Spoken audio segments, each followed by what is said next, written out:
Hi everybody, Fran and Kim here, Jump Realty. It is Wednesday, May 24th. So shout out to my mom because it's her 87th birthday today.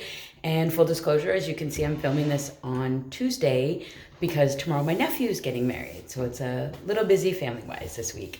So what is going on in the market? We're seeing more of what we saw last week, which is less activity, but prices are holding steady. So what does that really mean? It means that apparently because of the interest rate and several other factors, which we'll talk about in a moment, there are less buyers, there's less showings, there's less offers. But the prices are holding steady, meaning the market value is still there. The inventory is still not up to what we could be in a balanced market, but that's hopefully coming. And that means that if you're a buyer, you should be out there. You're looking at competing with less people, you're competing with less showings.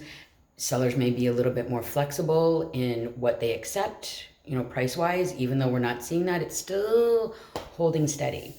What I mean when I say there's other factors involved is we don't exist in a bubble, right? It's just not a real estate bubble. We all live in this world and things are going on. So when there's less activity, it could be due to several factors: the economy in general, the election that's coming, inflation, the war in Ukraine, possible COVID shutdowns in China, possible war with Beijing today.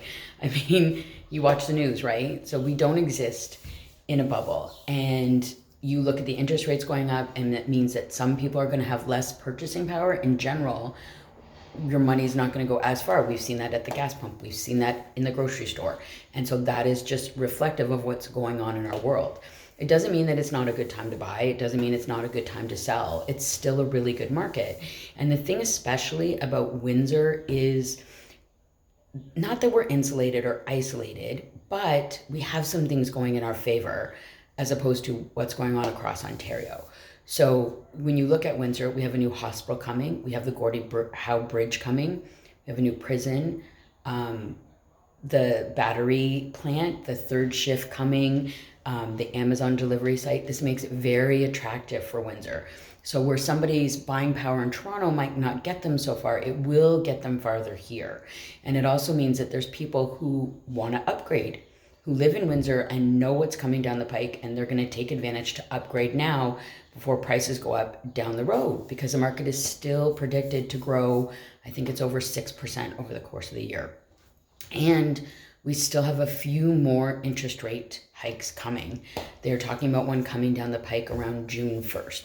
And what that means for you is if you have been pre-qualified, you're going to want to check in with your financial advisor and make sure that you can still buy what you can. See what your purchasing power is. See if you're pre-qualified is grandfathered in. So you want to check on those things and make sure they're still in place, because it affects how much you can buy.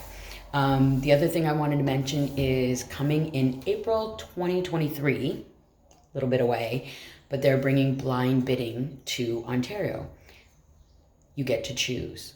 That's how they're bringing it in. As a seller, you get to decide how you want to bring your house to market. Should be really interesting. We'll keep an eye on that in the coming year and see. It'll be interesting to see how many people choose it after people have said they've wanted it.